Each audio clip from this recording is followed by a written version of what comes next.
Hey guys, Lord Naren White here, the Holy Ghost, the one true God. Back with you with the next video in my series, Great Expectations. Without further ado, returning to Great Expectations by Charles Dickens. It was dark before we got down, and the journey seemed long and dreary to me, who could see little of it inside, and who could not go outside in my disabled state. Avoiding the Blue Boar, I put up at an inn of minor reputation down the town, and ordered some dinner. While it was preparing, I went to Sata's house and inquired for Miss Havisham. She was still very ill, though considered something better. My inn had once been a part of an ancient ecclesiastical house, and I dined in a little octagonal common room, like a font. As I was not able to cut my dinner, the old landlord with the shining bald head did it for me. This bringing us into conversation, he was so good as to entertain me with my own story. Of course, with the popular feature that Pumblechook was my earliest benefactor, and the founder of my fortunes. "Do you know the young man?" said I. "Know him," repeated the landlord, "ever since he was no height at all. Does he ever come back to this neighborhood?" "Aye, he comes back," said the landlord, "to his great friends now and again, and gives the cold shoulder to the man that made him." "What man is that?" "Him that I speak of," said the landlord, "Mr. Pumblechook. Is he ungrateful to no one else?" "No doubt he would be, if he could," returned the landlord, "but he can't." "And why?" "Because Pumblechook done everything for him." "Does Pumblechook say so?" "Say so?" replied the landlord. "He hain't no call to say so." "But does he say so?" "It would turn a man's blood to white wine vinegar to hear him tell of it, sir," said the landlord. I thought, "Yet, Joe, dear Joe, you never tell of it. Long-suffering and loving Joe, you never complain, nor you, sweet-tempered Biddy.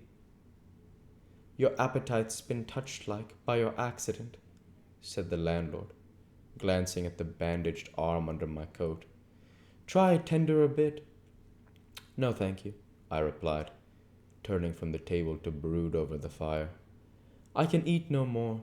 Please take it away."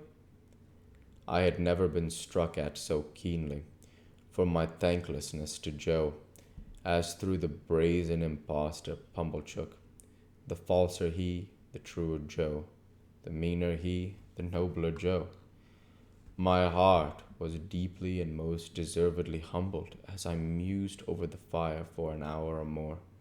The striking of the clock aroused me, but not from my dejection or remorse, and I got up and had my coat fastened round my neck, and went out. I had previously sought in my pockets for the letter, that I might refer to it again, but I could not find it, and was uneasy to think that I must have been dropped in the straw of the coach. I knew very well, however, that the appointed place was the little sluice house by the lime kiln on the marshes, and the hour 9. Towards the marshes I now went straight, having no time to spare. Chapter 53. It was a dark night, though the full moon rose as I left the enclosed lands, and passed out upon the marshes. Beyond their dark line there was a ribbon of clear sky, hardly broad enough to hold the red large moon. In a few minutes she had ascended out of that clear field, in among the piled mountains of cloud.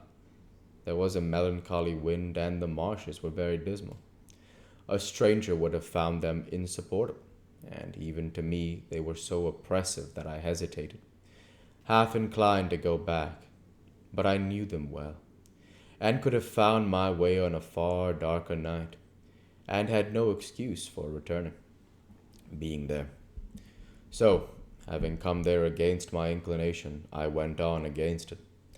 The direction that I took was not that in which my old home lay, nor that in which we had pursued the convicts.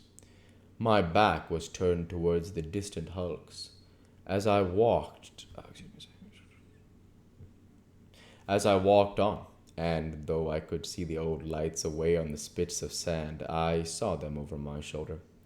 I knew the lime kiln as well as I knew the old battery, but they were miles apart, so that if a light had been burning at each point that night, there would have been a long strip of the blank horizon between the two bright specks. At first, I had to shut some gates after me, and now and then to stand while the cattle that were lying in the banked up pathway arose and blundered down among the grass and reeds. But after a little while, I seemed to have whole flats to myself. It was another half hour before I drew near to the kiln. The lime was burning with a sluggish, stifling smell, but the fires were made up and left, and no workmen were visible. Hard by was a small stone quarry. It lay directly in my way, and had been worked that day, as I saw by the tools and barrows that were lying about. Coming up again to the marsh level out of this excavation, for the rude path lay through it, I saw light in the old sluice house. I quickened my pace and knocked at that door with my hand, waiting for some reply.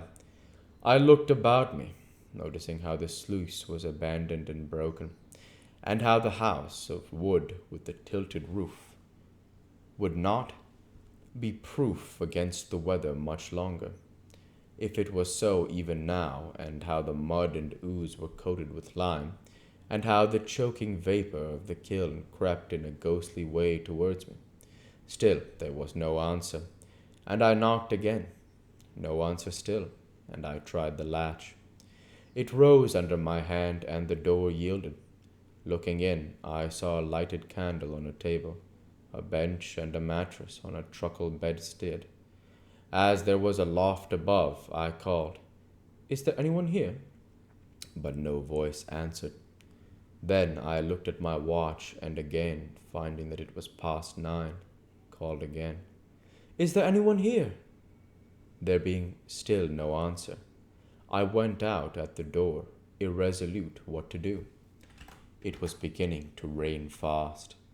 Seeing nothing save what I had seen already, I turned back into the house and stood just within the shelter of the doorway, looking out into the night, while I was considering that some one must have been there lately and must soon be coming back, or the candle would not be burning.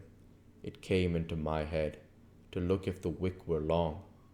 I turned round to do so, and had taken up the candle in my hand, when it was extinguished by some violent shock.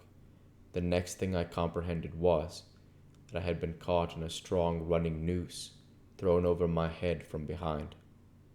"Now," said a suppressed voice with an oath, "I've got you." "What is this?" I cried, struggling. "Who is it? Help! Help! Help!" Not only were my arms pulled close to my sides, but the pressure on my bad arm caused me exquisite pain. Sometimes a strong man's hand, sometimes a strong man's breast, was set against my mouth to deaden my cries, and with a hot breath always close to me, I struggled ineffectually in the dark, while I was fastened tight to the wall. "And now," said the suppressed voice with another oath, "call out again, and I'll make short work of you." Faint and sick with the pain of my injured arm, bewildered by the surprise, and yet conscious how easily this threat could be put in execution, I desisted and tried to ease my arm were it ever so little.